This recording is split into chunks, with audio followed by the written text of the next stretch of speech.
আমার সবথেকে পছন্দের সাইফাই থ্রিলার সিনেমাগুলোর মধ্যে অফকোর্স যে সিনেমাগুলোর মধ্যে এলিয়েন ইনভলভড রয়েছে সেই সিনেমাগুলোর লিস্টে সেরা 10-এ একটা সিনেমা অলওয়েজ থাকবে, সেটা হচ্ছে the day the earth stood still.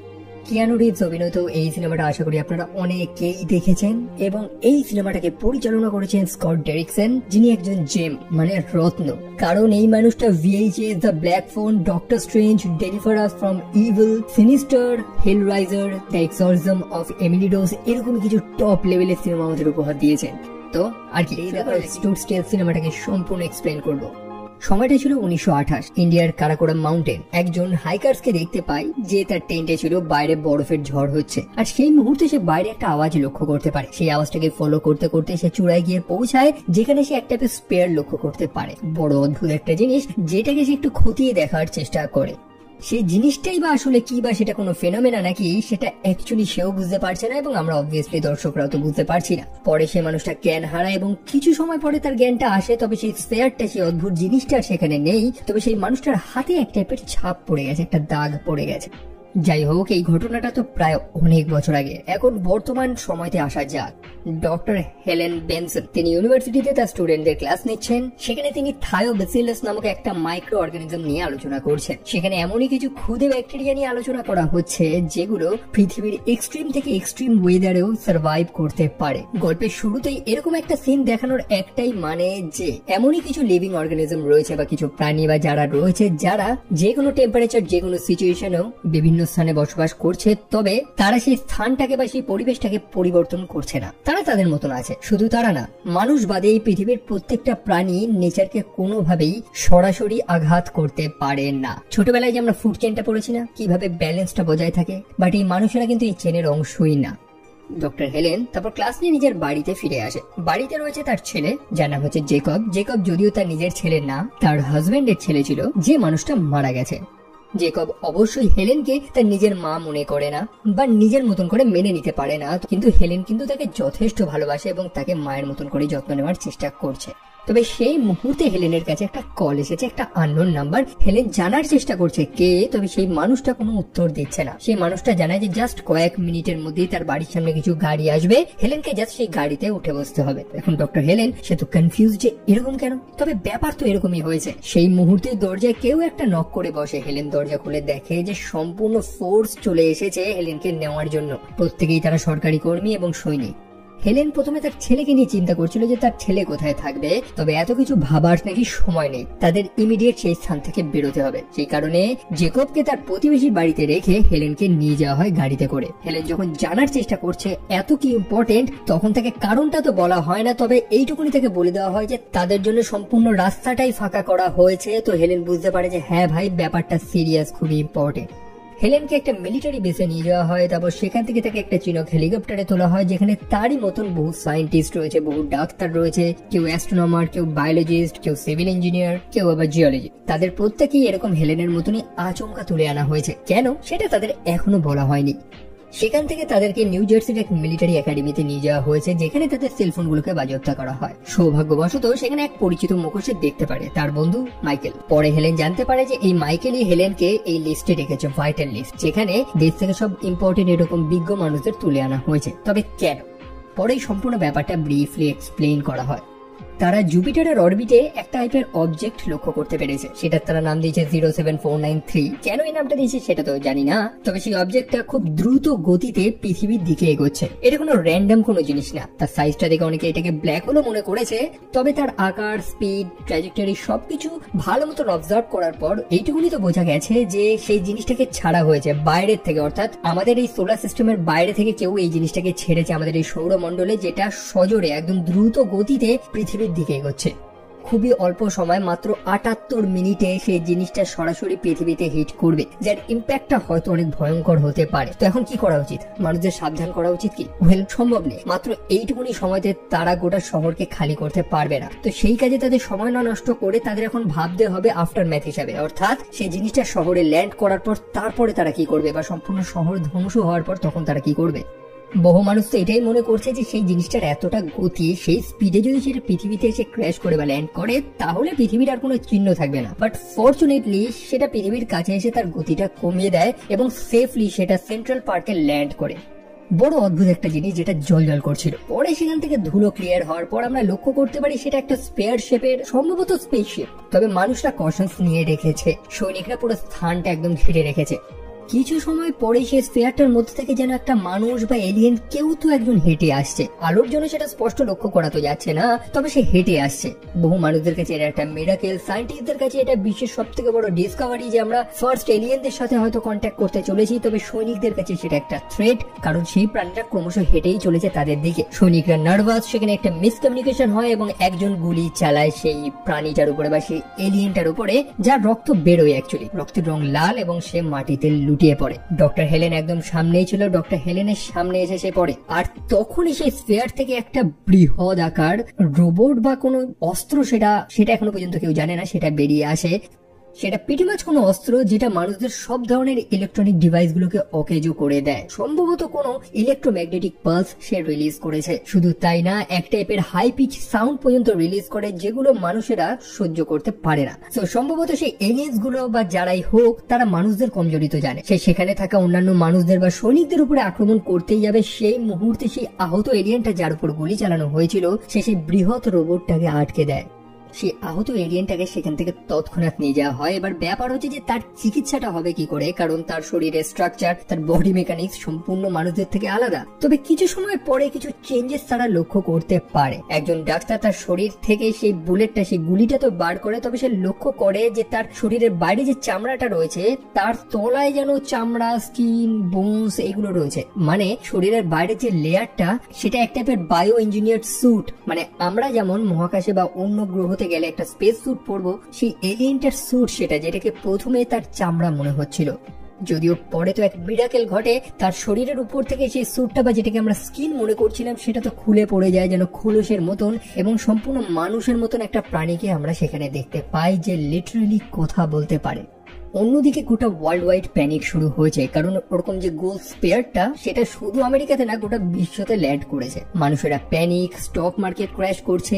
অন্যদিকে দেশের প্রেসিডেন্টকে একটা সেফ জায়গায় নিয়ে যাওয়া হয়েছে এবং তার জায়গা নিয়েছে রেজিনা জ্যাকসন, যিনি হচ্ছে সেক্রেটারি অফ ডিফেন্স। তিনি খুবই চিন্তিত, তিনি খুবই কনসার্ন, কারণ এই মুহূর্তে দেশের ডিফেন্স বলে কিছু নেই। তাদের স্যাটেলাইট গুলোকে অকেজো করে দেওয়া হয়েছে, দেশের মিসাইল ডিফেন্স সিস্টেম গুলোকে অকেজো করে দেওয়া হয়েছে। সেই কারণেই তো তারা নিমেষে পৃথিবীতে এসে ল্যান্ড করে এবং মানুষ কিছুই করতে পারেনি। প্রেসিডেন্ট তারপর সে সায়েন্টিস্ট এবং ডাক্তারদের সাথে সাক্ষাৎ করে। প্রেসিডেন্ট এই জিনিসটা জেনে অবাক যে তার শরীর থেকে 3টে ডিএনএ স্যাম্পল পাওয়া গেছে। মানে একটাই প্রাণীর 3 ধরনের ডিএনএ।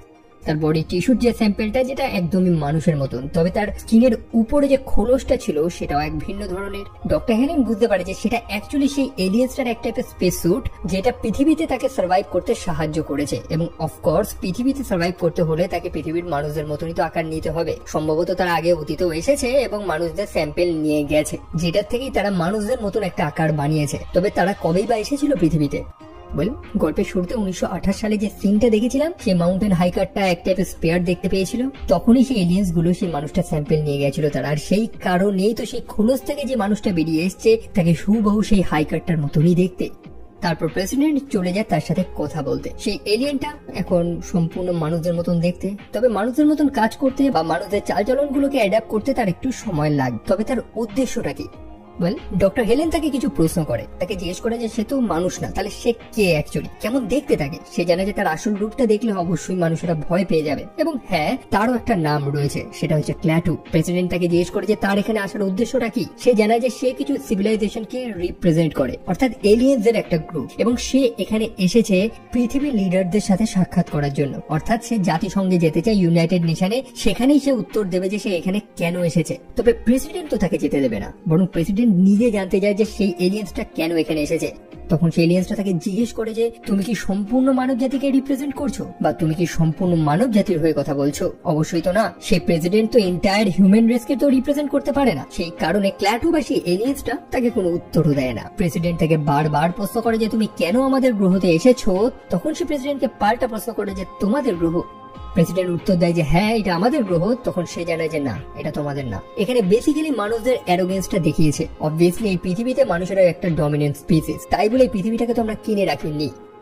প্রেসিডেন্টের কাছে তো কোনো উত্তর নেই। এখন সে এলিয়েনটাকে এখান থেকে সরিয়ে আলাদা ফ্যাসিলিটিতে নিয়ে যাবে যেখানে তাকে ইন্টারোগেট করা হবে, মানে বেসিক্যালি সে একটা কয়েদি যার থেকে উত্তর বার করা হবে। এবং অবভিয়াসলি অন্যান্য সায়েন্টিস্টরা এটাকে অপোজ করে। তবে প্রেসিডেন্ট সে সম্পূর্ণ দেশের নিরাপত্তা নিয়ে চিন্তা করছে, তার মনে একটা ভয় রয়েছে। আমরা অতীতেও তো দেখেছি যে লেস ইন্টেলিজেন্ট সিভিলাইজেশন কোনোদিনই সার্ভাইভ করতে পারেনি, এই যেমন ইনকাস বা নেটিভ আমেরিকানস, যাদের বুদ্ধি কম, যারা প্রযুক্তিগতভাবে পিছিয়ে ছিল, তাদের সভ্যতায় পৃথিবীতে কোনোদিনই সার্ভাইভ করতে পারেনি।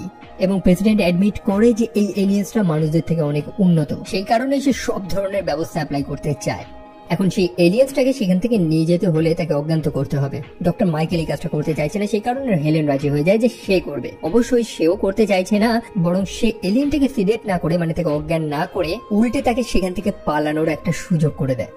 এবং এরকমই কিছু স্লাইড চেঞ্জ সম্পূর্ণভাবে এলিয়েনটাকে কনফিউজ করতে থাকে যে সে একদিকে দেখছে যে মানবতা, মানুষেরা এরকম হস্টাইল, অন্যদিকে আরেক ধরনের মানুষ থেকে বাঁচানোর চেষ্টা করছে। ডক্টর হেলেন তাকে ভুল একটা ওষুধ দেয় যাতে সে অজ্ঞান না হয়। পরে সে এলিয়েন্সটাকে হুইল চেয়ারে বসিয়ে অন্য একটা স্থানে নিয়ে যাওয়া হয় যেখানে তাকে ইন্টারোগেট করা হবে, নানান প্রশ্ন করা হবে, জানা হবে যে সে সত্যি না মিথ্যে কথা বলছে। তাকে নানান প্রশ্ন করা হয় যে তার শরীর কি ব্যথা অনুভব করে। সে জানায় যে হ্যাঁ, তার শরীর ব্যথা অনুভব করে, তবে এই শরীরটাকে সে কোনোদিনই নিজের মনে করে না। অ্যাকচুয়ালি অবশ্যই সেই এলিয়েন্সটা এই শরীরটা নিয়েছে জাস্ট মানুষদের সাথে কমিউনিকেট করার জন্য। তবে সেই এলিয়েন্সটার মধ্যে অনেক পাওয়ার ছিল, তার সাইকিক অ্যাবিলিটি, তার টেলিকিনেটিক পাওয়ার, ইলেকট্রিক নিজের মতন করে কন্ট্রোল করা। তো অবশ্যই এরকম একটা প্রাণীকে এরকম একটা কাস্টাডিতে রাখা একেবারেই অসম্ভব। মানুষগুলো এই এলিয়েনটাকে ইন্টারোগেট কি করবে, বরং এই এলিয়েন্সটা মানুষগুলোর থেকে সব অ্যান্সার খুঁজে বার করে নেয়। যে মানুষটা তাকে প্রশ্ন করছিল, বরং সেই মানুষটার থেকেই সে জেনে নেয় যে বেরোনোর রাস্তা কোথা থেকে আছে, তাকে কোথা থেকে পালাতে হবে। সেই মানুষটাকে হিপনোটাইজ করে তার ড্রেসটা নিয়ে ছদ্মবেশে সেই এলিয়েনটি সেখান থেকে বাইরে বেরিয়ে যায়। যদিও সেই এলিয়েনটার একটা নামও তো রয়েছে, সেটা হচ্ছে ক্ল্যাটু, তো আমি তাকে ক্ল্যাটু বলেই ডাকছি। ক্ল্যাটু তারপরে এয়ারপোর্টে গিয়ে পৌঁছায়। সেখানে সে ক্ষুধার্ত, সে খাবার নেওয়ার চেষ্টা করে। সেই মুহূর্তে সে মানুষদের ভিন্ন ভিন্ন রূপ দেখতে পারে। একজন মানুষ যে চোর, অন্যদিকে একটা বাচ্চা তার দিকে একভাবে তাকিয়ে রয়েছে যেন তারও খাবারটা প্রয়োজন। সে লিটারালি মানুষদের ভালো মতন বোঝার চেষ্টা করছে। যদিও সে তো একটা এলিয়েন, তবে তার শরীরটা তো মানুষের, এবং মানুষেরা যা যা ফিল করবে, যতটা কষ্ট পাবে, তার শরীরটাও তো সেটাই পাবে। সে ফিল করতে পারে সে অসুস্থ, তার শরীর ঘামছে, তার বুকে একটা ক্ষত রয়েছে যেখানে তার গুলিটা লেগেছিল, সেই কারণে সে অসুস্থ হয়ে মাটিতে লুটিয়ে পড়ে। পরে ডক্টর হেলেনের কাছে আবার একটা র্যান্ডম কল আসে। ডক্টর হেলেন রিসিভ করে। সে জানায় যে তার কোনো পেশেন্ট খুব অসুস্থ, কিন্তু ডক্টর হেলেন জানায় যে না, সে সেরকম ডাক্তার না যে রোগীদের চিকিৎসা করে। তবে পরে সে রিয়েলাইজ করে যে যে মানুষটা ফোন করেছে বা যে পেশেন্টের কথা হচ্ছে সেটা হচ্ছে ক্ল্যাটু, সেই এলিয়েনটি। অ্যাকচুয়ালি সে বুঝতে পেরেছে যে ডক্টর হেলেন অন্যান্য মানুষগুলোর থেকে আলাদা। ডক্টর হেলেনই তো তাকে সাহায্য করেছিল সেখান থেকে পালাতে। ডক্টর হেলেনের কাছে সেই এলিয়েনটার আপার টিস্যু, শরীরের যে খোলসটা ছিল, সেগুলোর কিছুটা স্যাম্পল ছিল, এবং সেটা দিয়েই ক্ল্যাটু তার শরীরের ক্ষতটা একদম ফিক্স করে নেয়। অর্থাৎ তার প্রযুক্তিগতভাবে এতটাই উন্নত, তাদের চিকিৎসা ব্যবস্থা এতটাই উন্নত যে মানুষদের ভবিষ্যৎই তারা চেঞ্জ করে দিতে পারবে। তবে এখানে তার আসার উদ্দেশ্যটা আলাদা। অন্যদিকে সেই সেন্ট্রাল পার্কে সেই স্পেয়ারটা এবং সেই বৃহৎ আকার যে রোবটটা রয়েছে, সেটার একটা নামও দেওয়া হয়েছে যেটা হচ্ছে গোট, অর্থাৎ জেনেটিক্যালি অর্গানাইজড রোবোটিক টেকনোলজি। সেটাকে ধ্বংস করার জন্য আর্মিরা সব ধরনের ব্যবস্থা নিয়েছে। টানম্যান ড্রোন পাঠানো হয়েছে সেখানে, তবে সামহাউ সৈনিকরা সেই ড্রোনটার উপর থেকে নিজের কমপ্লিট কন্ট্রোল হারিয়ে ফেলে এবং সেই রোবটটা সেই ড্রোনটাকে কন্ট্রোল করে সৈনিকদেরই ট্যাঙ্কের উপরে ক্র্যাশ করায়। মোটমাট সেই রোবটটা বেশি এলিয়েন্সটা যদি পৃথিবী দখল করতে চাইতো তাহলে তো তারা এতক্ষণে আক্রমণ শুরু করে দিতে পারতোই। তবে তারা এখনো অপেক্ষা করছে। তবে কিসের জন্য? অন্যদিকে হেলেন সে ক্ল্যাটুকে নিয়ে গাড়িতে করে যাচ্ছে। ক্ল্যাটু তাকে বলে দিচ্ছে যে তাদের কোথায় কোথায় যেতে হবে। গাড়ির পিছনে হেলেনের ছেলে অর্থাৎ জেকব বসে রয়েছে। জেকব জানতে চায় যে এই মানুষগুলো পালাচ্ছে কেন। যদি এলিয়েনরা সত্যি এসে থাকে তাহলে তাদের সাথে তো লড়াই করা উচিত। হেলেন জানায় যে তারা এসেছে আক্রমণ করতে না। ক্ল্যাটু এখানে মানুষদের মধ্যেই দু ধরনের কনফ্লিক্ট লক্ষ্য করতে পারে। জেকব যে এলিয়েনটাকে শত্রু মনে করছে, অন্যদিকে ডক্টর হেলেন যে সেই এলিয়েন্সটাকে বন্ধু মনে করছে। আর সেই কারণেই তো ক্ল্যাটু ডক্টর হেলেনকে জানিয়ে দেয় যে সে কেন আসলে পৃথিবীতে এসেছে। সে এসেছে পৃথিবীকে বাঁচানোর জন্য, তবে কাদের থেকে সেই অ্যান্সারটা সে দেয় না। যাই হোক, ক্ল্যাটু ডক্টর হেলেনকে গাড়িটা থামাতে বলে। এখানে সে একজন মানুষের সাথে সাক্ষাৎ করবে, যদিও পরে আমরা জানতে পারি যে মানুষটার সাথে সাক্ষাৎ করবে সেটা অ্যাকচুয়ালি মানুষ না, বরং তারই মতনই আর একটা এলিয়েন যে মানুষদের আকার নিয়ে রেখেছে। তার নাম হচ্ছে মিস্টার উ, যার থেকে ক্ল্যাটু মানুষদের সম্পূর্ণ রিপোর্টটা নেবে। মিস্টার উ যে 70 বছর ধরে এখানে রয়েছে, মানুষদের উপরে রিসার্চ করে যাচ্ছে, মানুষদের নেচার সবকিছু বোঝার চেষ্টা করছে। সে বহু আগেই মানবতার উপর থেকে হাল ছেড়ে দিয়েছে। মানুষেরা পরিবর্তন হওয়ার নয়, মানুষরা একটা ডিস্ট্রাকটিভ নেচারে, যারা সময়ের সাথে সাথে নিজেদেরই ধ্বংস করে আসছে। এবং অবশ্যই আমার এটা তো এক্সপ্লেন করার একদমই প্রয়োজন নেই যে মানুষদের কাজকর্মের জন্য শুধু মানুষেরা ক্ষতিগ্রস্ত হয় না, বরং এই প্রকৃতি, এই পৃথিবীতে থাকা প্রত্যেকটা প্রাণী, সবার ক্ষতি হচ্ছে। তো মিস্টার ওর ফাইনাল ভার্ডিক্ট কি? মানুষদের উপর বিশ্বাস করা যাবে না, এরা পরিবর্তন হওয়ার নয়। তবে এই 70 বছরে মিস্টার ও সে সম্পূর্ণ পরিবর্তন হয়ে গেছে। ক্ল্যাটু যখন বলে যে মিস্টার ওকে এখন ফেরত যেতে হবে, তখন মিস্টার ও জানায় যে না, সে পৃথিবীতেই থাকতে চায়। এই মানুষগুলোর সাথে সে যেন মিশে গেছে, এদের প্রতি একটা এফেকশন, একটা ভালোবাসা তার তৈরি হয়ে গেছে। কিছু সময় আগেই তো সে বলেছিল যে মানুষের ডিস্ট্রাকটিভ নেচারের, তবে মানুষদের নেচারের একটা আলাদা সাইডও তো রয়েছে। মানুষদের নেচারটাকে এক্সপ্লেন করাটা একেবারে অসম্ভব। মিস্টার ও যদি পৃথিবীতে থাকে তো সে মানুষদের সাথেই মারা যাবে, তবে সে এখানেই থাকতে চায়। সে প্রথমে নিজেকে আনলাকি ফিল করছিল কারণ তাকে পৃথিবীতে পাঠানো হয়েছিল, তবে পরে যেন সে নিজেকে লাকি ফিল করছে এই মানুষদের সাথে থেকে। ব্যাপারটা খুবই স্ট্রেঞ্জ এবং খুবই কনফিউজিং সেই এলিয়েনটার কাছে। অন্যদিকে সে বৃহৎ রোবটটাকে, যেটা নাম হচ্ছে গড, তাকে সামহাউ মিলিটারিরা সেখান থেকে তুলে নিয়ে মাউন্ট ওয়েদার নামক আর একটা মিলিটারি ফ্যাসিলিটিতে নিয়ে যায়। সেখানে তার উপর এক্সপেরিমেন্ট হবে, নানান রিসার্চ হবে, মানে জিনিসটাকে ক্ষতি দেখা হবে যে সেই রোবটটা আসলে কি জিনিস। অন্যদিকে ক্লাটু ডক্টর হেলেনকে একটা জঙ্গলে নিয়ে আসে এবং সেখানেও সেরকম একটা গোল স্পেয়ার মতন ছিল, যেটার আকারটা একটু ছোট ছিল। এবং যেমনটা বললাম, এরকম স্পেয়ার কিন্তু গোটা পৃথিবীর বিভিন্ন কোণায় পড়েছে, বিভিন্ন দেশে। আমরা দেখতে পারি যে বিভিন্ন ছোটখাটো প্রাণী সেই স্পেয়ার গুলোর মধ্যে ঢুকছে এবং আস্তে আস্তে সেই স্পেয়ার গুলো পৃথিবী থেকে উঠে একদম সরাসরি আকাশে চলে যায়। পৃথিবী থেকে বেশ কিছু প্রাণীদের নিয়ে যাচ্ছে এই এলিয়েন্স গুলো। তবে কেন? তারা কি মানুষদের থেকে ভয় পেয়ে পালানোর চেষ্টা করছে? প্রেসিডেন্ট তো বুঝতে পেরে যায় যে না, সেই যে স্পেয়ার সেটা অ্যাকচুয়ালি নোয়ার আর্কের মতো। নোয়ার সেই আর্ক যেখানে পৃথিবীর সব প্রাণীদের একটা করে পেয়ার ছিল, যাতে সম্পূর্ণ পৃথিবীটা ক্লিনস হওয়ার পর প্রাণীরা আবার নতুন করে পৃথিবীতে বসবাস শুরু করতে পারে। এবং এই এলিয়েন গুলোর প্ল্যানও সেম রয়েছে। সেই ছোটখাটো প্রাণীগুলিকে পৃথিবী থেকে সরিয়ে নেওয়া হচ্ছে কারণ সম্পূর্ণ পৃথিবীকে পরিষ্কার করা হবে। ডক্টর হেলেন তখন তাকে প্রশ্ন করে যে তুমি তো বলেছিলে যে তুমি এখানে এসেছো আমাদের বাঁচানোর জন্য। তখন সে জানায় যে আমি এখানে এসেছি পৃথিবীকে বাঁচানোর জন্য। ডক্টর হেলেন ভাবছিল যে কাদের থেকে, তবে এখন সে রিয়েলাইজ করে যে সে পৃথিবীকে মানুষদের হাত থেকে বাঁচাবে। ইয়েস, সম্পূর্ণ মানব জাতিকে ধ্বংস করে দেওয়ার প্রসেস শুরু হয়েছে, যেটা আর আটকানো সম্ভব না। সেই মুহূর্তে সেখানে একজন পুলিশ চলে আসে যে ক্লাটোর মুখটা থেকে চিনতে পেরে যায়। যেমনটা জানি যে সে একটা মোস্ট ওয়ান্টেড, গোটা দেশ তাকে খুঁজছে। তবে ক্লাটোর মধ্যে কিছু টেলিকিনেটিক পাওয়ার রয়েছে। সে একটা গাড়ি কন্ট্রোল করে সরাসরি সেই পুলিশটাকে গিয়ে ধাক্কা দিয়ে দেয় এবং সেই পুলিশটা এতটা ভয়ানক ভাবে ইনজিওর্ড হয় যে সে মারা যায়। তবে ক্লাটোর মধ্যে এমন কিছু ক্ষমতা রয়েছে যে সে সেই পুলিশটাকে রিভাইভ করে দেয়, তাকে পুনর্জীবিত করে দেয়, যেটা মেডিকেল ছাড়া তো আর কিছু না। ডক্টর হেলেন তাকে জিজ্ঞেস করে যে তুমি এই মানুষটাকে মারলে, তারপর তাকে পুনর্জীবিত বা করে দিলে কেন? ক্ল্যাটু জানায় যে সে একটা অবস্টাকেল ছিল, তার পথের কাঁটা ছিল। এই ছোট মানুষটাকে হত্যা করার কোনো প্ল্যানই নেই তার। ডক্টর হেলেন বুঝতে পারে যে ক্ল্যাটুর হাতে ক্ষমতা রয়েছে সম্পূর্ণ পৃথিবীকে বাঁচানোর। মানুষেরা জাস্ট একটা চান্স চায়। সে মানুষদের যেমনটা ভাবছে মানুষ এরকম না। ক্ল্যাটু জানে যে সে কিভাবে মানুষদের বিশ্বাস করবে। প্রথমেই মানুষেরা তার উপর গুলি চালায়। সেখানে এসেছিল পৃথিবীর সব লিডারদের সাথে কথা বলার জন্য। যেমনটা বললাম, সে সরাসরি জাতিসংঘে যেতে চায়। সে আলোচনা করে এই সমস্যাটার সমাধান করতে চায়। তবে সমস্যাটা কি? সমস্যা হচ্ছে পৃথিবী ধ্বংস হতে চলেছে। এই সম্পূর্ণ কসমোসে আঙ্গুলে গোনা কিছু গ্রহ রয়েছে যেখানে কমপ্লেক্স লাইফ সার্ভাইভ করতে পারবে, অর্থাৎ প্রাণের অস্তিত্ব থাকবে, যার মধ্যে পৃথিবী একটা। এবং মানুষদের জন্য এই পৃথিবীটাকে তারা ধ্বংস হতে দিতে পারে না। তো সেখানে একটাই রাস্তা আছে, যে মানুষদেরই সম্পূর্ণভাবে ধ্বংস করে দেওয়া, যাতে পৃথিবী আবারও নিজের থেকে রিভাইভ হয়, আবার আগের স্থিতিতে ফিরে আসে। তবে ডক্টর হেলেন জানে যে ক্ল্যাটোর মাইন্ডসেট চেঞ্জ করা প্রয়োজন। সে মানুষদের যেমনটা ভাবছে মানুষরা তো তেমনটা না। সে অবশ্যই পৃথিবীর লিডারদের সাথে তো সাক্ষাৎ করতে চায়, সেই কারণে সে তাকে নিয়ে যাবে এমনই একজনের কাছে। তারপর ক্ল্যাটোকে নিয়ে যাওয়া হয় প্রফেসর বার্নহার্ডের কাছে। তিনি একজন নোবেল প্রাইজ উইনার। হয়তো সেই মানুষটার সাথে কথা বলে ক্ল্যাটোর মানসিকতা পরিবর্তন হয়ে যেতে পারে। সে হয়তো মানুষদের যতটা খারাপ মনে করছে, হয়তো মানুষরা তেমনটাই না। সেখানে ব্ল্যাকবোর্ডে সেই প্রফেসরের করা একটা কঠিন ইকুয়েশনকে সে সলভ করে দেয়। পরে সে প্রফেসর বুঝতেই পারে যে যে মানুষটার খোঁজ গোটা বিশ্ব করছে এই মুহূর্তে, সেই মানুষটা তারই সামনে তো দাঁড়িয়ে রয়েছে, মানে সেই এলিয়েনটা অ্যাকচুয়ালি। সেই প্রফেসর মনে করে যে এই মানুষদের সমস্যার মূল কারণ হচ্ছে মানুষদের প্রযুক্তি। তবে এলিয়েনটা জানায় যে না, সমস্যাটা মানুষরা নিজেরই। মানুষেরা নিজেদের পরিবর্তন করতে চায় না। মানুষদের ডিস্ট্রাকটিভ নেচারই তাদের পৃথিবীটাকে ধ্বংস করছে। আমরা পৃথিবীর সাথে তেমনই আচরণ করি যেমনটা আমরা একে অপরের সাথে আচরণ করি। এটাই তো আমাদের স্বভাব। এখন বাইরের গ্রহ থেকে আসা একটা এলিয়েন মানুষের এই নেচারটাকেই বা কিভাবে পরিবর্তন করতে পারবে? সে জানে যে পৃথিবী খুব শীঘ্রই ধ্বংস হয়ে যাবে। মানুষেরা এরকম ভাবে চলতে থাকলে সম্পূর্ণ মানব জাতি এই মুহূর্তে একটা ক্রাইসিস পয়েন্টে রয়েছে। তবে এরকম অবস্থা শুধু মানুষদের না, অন্যান্য সিভিলাইজেশনেও এসেছে। এমনকি ক্ল্যাটো তাদের গ্রহতেও তো এরকম সময় এসেছিল যখন তাদের সূর্য বা তাদের যে নক্ষত্র ছিল সেটা ধ্বংস হয়ে যাচ্ছিল। তখন তারা কি করেছিল? তখন তারা নিজেদের এভলভ করেছে, নিজেদের পরিবর্তন করেছে কিভাবে সার্ভাইভ করতে হবে। এবং মানুষদেরও তো সেই সুযোগটা পাওয়া উচিত। আমাদের চোখের সামনে যখন আমাদের সমস্যাটা উঠে আসে না, যতক্ষণ না মানুষদের দেওয়ালে পিঠ না ঠেকে যায়, ততক্ষণ তো আমরা পরিবর্তন হই না। অবশ্যই এখন মানুষ পরিবর্তন হতে চাইছে না, মানুষেরা নানান ভাবে পৃথিবীর ক্ষতি করে যাচ্ছে। তবে যখন আমরা এই ক্ষতিটাকে ফিল করব, যখন আমরা এই ক্রাইসিসটাকে ফিল করব, তখন তো মানুষ পরিবর্তন হতে চাইবে। তো সেই সুযোগটা তো অবশ্যই মানুষদের দেওয়া উচিত। অন্যদিকে সেই মুহূর্তে তাদের সেই বাড়ি থেকে ধেয়ে আসছে 3টে হেলিকপ্টার। আসলে জেকব চুপচাপ টিভি দেখে এমার্জেন্সি নাম্বারে ফোন করে দিয়েছে যে সেই এলিয়েনটা তাদের এখানেই রয়েছে, তাদেরকে এখন এখান থেকে বেরোতে হবে। অন্যদিকে সেই প্রফেসর ডক্টর হেলেনকে জানিয়ে দেয় যে সম্পূর্ণ মানবতা সবকিছু তার হাতে রয়েছে, যদি সত্যি মানুষদের বাঁচাতে হয় তাহলে ক্ল্যাটোর মাইন্ড, তার মানসিকতা পরিবর্তন করতে হবে। যাই হোক, সৈনিকরা সেখানে চলে এসেছে এবং তারা ডক্টর হেলেনকে সেখান থেকে তো তুলে নিয়ে চলে যায়। তবে ক্ল্যাটুকে তারা নিতে পারে না, তার টেলিকিনেটিক পাওয়ার ইউজ করে সে দুটো হেলিকপ্টারকে সম্পূর্ণ ধ্বংস করে দেয়। হেলেনের ছেলে সেখানে ছিল ক্ল্যাটুর সাথেই, অর্থাৎ জেকব, যে প্রথম থেকে সেই এলিয়েনটাকে দেখে ভয় পাচ্ছিল, তাকে বিপদ মনে করছিল। তবে পরে ক্ল্যাটু তার বিশ্বাস অর্জন করে নেয়। জেকব রিয়েলাইজ করে যে এই প্রাণীটাকে সে যতটা খারাপ মনে করছিল, হয়তো সে অতটা খারাপ না।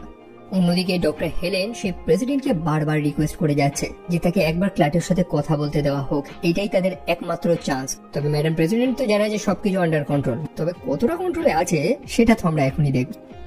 সে বৃহৎ রোবটটার কথা মনে আছে তো, যেটাকে ভার্জিনিয়ার একটা মিলিটারি ফ্যাসিলিটিতে আনা হয়েছিল।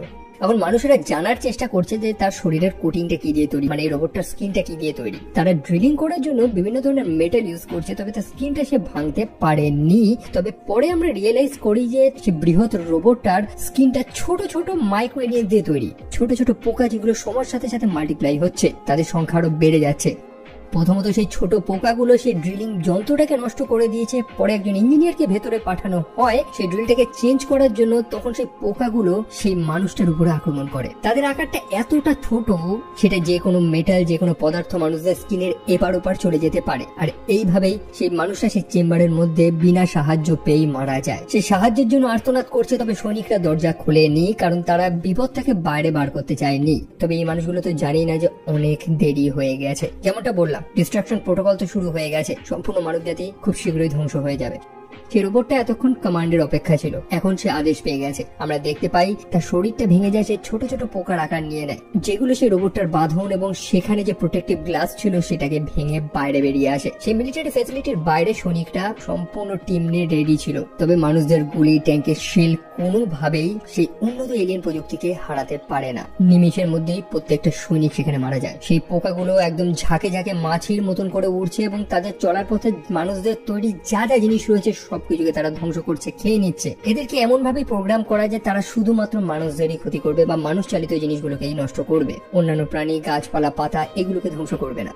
অন্যদিকে ক্ল্যাটু এই মুহূর্তে জেকবের সাথে রয়েছে। তারা একটা স্থানে গিয়ে পৌঁছায় যেখানে জেকব তার মাকে ফোন করার চেষ্টা করে, তবে ফোনে সিগন্যাল ছিল না। তবে ক্ল্যাটু একটা টাচে সেই কানেকশনটা এনে দেয়। এটা আগেও দেখিয়েছে যে এলিয়েন্স গুলো মানুষদের কানেকশন, নেটওয়ার্ক, ইলেকট্রিসিটি এগুলোকে ইজিলি কন্ট্রোল করতে পারে। যাই হোক, তারা তাদের লোকেশনটা দিয়ে দেয় যে কোথায় তারা মিট করবে এবং তারপর জেকব ক্ল্যাটুকে নিয়ে যায় একটা কবরস্থানে, যেখানে জেকবের পিতাকে কবর দেওয়া হয়েছে। জেকব একটু আগেই তো দেখেছিল যে ক্ল্যাটু একটা পুলিশ অফিসারকে মেরে তাকে আবার পুনর্জীবিত করে দিয়েছিল। সেই কারণে জেকব এই আশায় ছিল যে হয়তো ক্ল্যাটু তার পিতাকেও জীবিত করে দেবে। তবে ক্ল্যাটু জানায় যে না, কিছু কিছু জিনিস তাদের ক্ষমতারও বাইরে।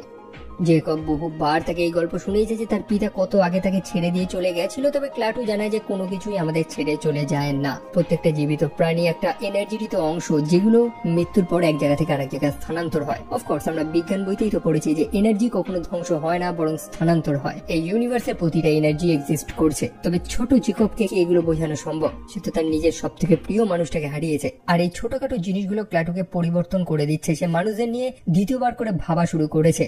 একটু আগে যে মিস্টার ও, যে নিজে একজন এলিয়েন ছিল, সে কেন পৃথিবীতে থেকে মানুষদের সাথে মরতে চাইছে? কিছু তো একটা আলাদা রয়েছে এখানে। কিছু সময় পরে ডক্টর হেলেন এবং মাইকেল সেখানে চলে আসে। জেকব হেলেনকে দেখে খুবই খুশি। প্রথম থেকে হেলেনের সাথে তার ঝগড়া, কিন্তু এই প্রথম যেন সে হেলেনকে গলা জড়িয়ে ধরেছে। এবং প্রফেসর বার্নার্ড তো ক্ল্যাটুকে এই কথাটাই বলেছিল, মানুষেরা যখন এরকম ক্রাইসিস পয়েন্টে আসে তখন মানুষেরা পরিবর্তন হয়। সেই মুহূর্তে সেখানে সেই শ্রমগুলো, সেই পোকাগুলো ছড়িয়ে পড়েছে। ক্ল্যাটু স্পষ্ট জানিয়ে দেয় যে এইভাবেই সম্পূর্ণ মানবতা ধ্বংস হবে। তবে এটাকে কি আটকানো সম্ভব? ক্ল্যাটু জানায় যে সে জানে না, হয়তো সে এবার মানুষদের একটা সুযোগ দিতে চায়। তবে মানুষেরা যদি একটা সুযোগ পায়ও, তাহলে একটা দাম চোকাতে হবে, যে দামটা মানুষদের এবং মানুষদের জীবনযাত্রার উপর সরাসরি এফেক্ট করবে। তবে মানুষেরা একটা সুযোগ ডিজার্ভ করে। ক্লাটোর কথা মতন তারা গাড়ি নিয়ে বেরিয়ে পড়ে সেই শহরের উদ্দেশ্যে। অন্যদিকে ম্যাডাম প্রেসিডেন্ট, যদিও সে তো প্রেসিডেন্ট না, সে সেক্রেটারি অফ ডিফেন্স, আসল যে প্রেসিডেন্ট তাকে আদেশ দিয়েছে যে যেভাবে হোক সে এলিয়েনটাকে আটকাতে হবে, প্রয়োজন পড়লে অস্ত্র ব্যবহার করা হবে। এখন অস্ত্রে তো কোনো লাভ নেই, যদি সলিউশন আনতে হয় তো কথা বলে আনতে হবে। তবে মানুষদের যা নেচার, ডক্টর হেলেন ক্ল্যাটু তারা যখন গাড়িতে করে যাচ্ছিল সেই মুহূর্তে তাদের গাড়ির উপরে হামলা করা হয়। তারা প্ল্যান করেছিল যে সেই ক্ল্যাটুকে যদি হত্যা করে দেওয়া হয় তাহলে সবকিছু হয়তো ঠিক হয়ে যাবে, তবে তাতে কিছুই ঠিক হয় না। মাইকেল সেখানে মারা যায়, বাকি লোকেরা সামান্য ঘায়েল হয়। এই সম্পূর্ণ ধ্বংসলীলা যদি আটকাতে হয় তো ক্ল্যাটুকে সময় মতন সেই স্পেয়ারের কাছে অব্দি পৌঁছাতে হবে, তবে অনেক লেট হয়ে গেছে। চারিদিকে সেই পোকার ঝাঁক সবকিছু গিলে খেয়েছে। যাদের সংস্পর্শে এসে জেকব এবং হেলেন তারা দুজনেই অসুস্থ, তাদের নাক থেকে রক্ত পড়ছে, সেই পোকাগুলো তাদের শরীরের মধ্যে প্রবেশ করেছে। তবে ডক্টর হেলেন ক্ল্যাটুকে বারবার রিকোয়েস্ট করে জেকবকে বাঁচানোর জন্য, সে জেকবের জীবন ভিক্ষা চায়। ডক্টর হেলেন নিজে অসুস্থ, তা সত্ত্বেও সে নিজের জীবনের তোয়াক্কা না করে জেকবকে বাঁচানোর চেষ্টা করছে। আর এই জিনিসটাই ক্ল্যাটুর সম্পূর্ণ মানসিকতাটাই পরিবর্তন করে দেয়। সে ডক্টর হেলেন এবং জেকব তাদের দুজনকেই বাঁচায় এবং নিজে চলে যায় সেই স্পেয়ারটার কাছে। সেই স্পেয়ারটাকে স্পর্শ করে, তাদেরকে আদেশ দেয় এবং সম্পূর্ণভাবে ভস্ম হয়ে যায়। কিছু সময় পরেই সেই পোকাগুলো বৃষ্টির আকারে মনে মনে পড়তে থাকে চারিদিকে। আর সেই মুহূর্তে সবকিছু যেন থমকে গেছে, চারিদিকে কোনো আওয়াজ নেই। ক্ল্যাটু তো বলেইছিল যে মানুষদের যদি একটা সুযোগ দেওয়া হয় তাহলে একটা দাম তো দিতে হবে, আর সেটা হচ্ছে মানুষদের ইলেকট্রিসিটি। গোটা পৃথিবীর বিদ্যুৎ সম্পূর্ণভাবে নষ্ট হয়ে যায়, মানুষের ইলেকট্রিসিটি থেকে সম্পূর্ণ কাট হয়ে যায়, এমনকি হাতের যে ঘড়ি সেটাও বন্ধ হয়ে গেছে। আর এটাই তো সেই সময় যে মানুষেরা প্রথমবারের মতন সম্পূর্ণ নেচারটাকে ফিল করতে পারছে, নেচারের শব্দটা ফিল করতে পারছে। হয়তো এই কারণেই সিনেমাটার নাম এরকম দেওয়া হয়েছে যে সেই দিন যেদিন পৃথিবী থমকে গেছিল। হেলেন এবং জর্জ সেই বৃহৎ স্পেয়ারটার সামনে দাঁড়িয়েছিল, সেই উজ্জ্বল স্পেয়ারটি যেটা সম্ভবত কোনো স্পেসশিপ, এটা আস্তে আস্তে ধীরে ধীরে আকাশে চলে যায়। অবশ্যই তারা পৃথিবী ছেড়ে চলে যাচ্ছে মানুষদের আর একটা সুযোগ দিয়ে। এখন আপনাদের প্রশ্ন যে ক্ল্যাটু কি তাহলে মরে গেল? না, ক্ল্যাটু ডেফিনেটলি মরেনি। যেমনটা আমরা দেখেছিলাম যে সে একটা মানুষদের শরীর ব্যবহার করছিল। সে পৃথিবীতে এসেছিল একটা ফাইনাল রিপোর্ট নেওয়ার জন্য মিস্টার উড থেকে, যে মানুষদের একটা সুযোগ দেওয়া যেতে পারে কি পারে না। তবে সে ফাইনালি রিয়েলাইজ করে যে হ্যাঁ, মানুষদের একটা সুযোগ দেওয়া যেতে পারে। আর সেই কারণেই তো সে সেই আক্রমণটাকে থামিয়ে দেয় এবং মানুষের আর একটা সুযোগ পেয়ে যায়। এই ছিল স্টোরি। কেমন লেগেছে আপনাদের ডেফিনেটলি জানাবেন। এই সিনেমাটা রিসেন্টলি আমি রিওয়াচ দিলাম এবং রিসেন্টলি কিছু সিনেমা রিওয়াচ দিচ্ছি এবং আমি মনে করি যে এই টাইপের সিনেমাগুলো 2-3 বার কনসিডার করাই যায়। সিনেমার কনসেপ্ট আমার দুর্দান্ত লেগেছে। তবে আপনাদের কেমন লেগেছে আমার ভিডিওটা সেটাও অবশ্যই লিখবেন কমেন্ট সেকশনে। আমার সোশ্যাল সাইট গুলো ফলো করতে একদমই ভুলবেন না, প্রত্যেকটা লিঙ্ক ডিসক্রিপশনে রয়েছে, তো সেখানে আপনাদের সাথে দেখা হচ্ছে। টিল দেন ভালো থাকবেন, সাবধানে থাকবেন, টেক কেয়ার এন্ড বাই।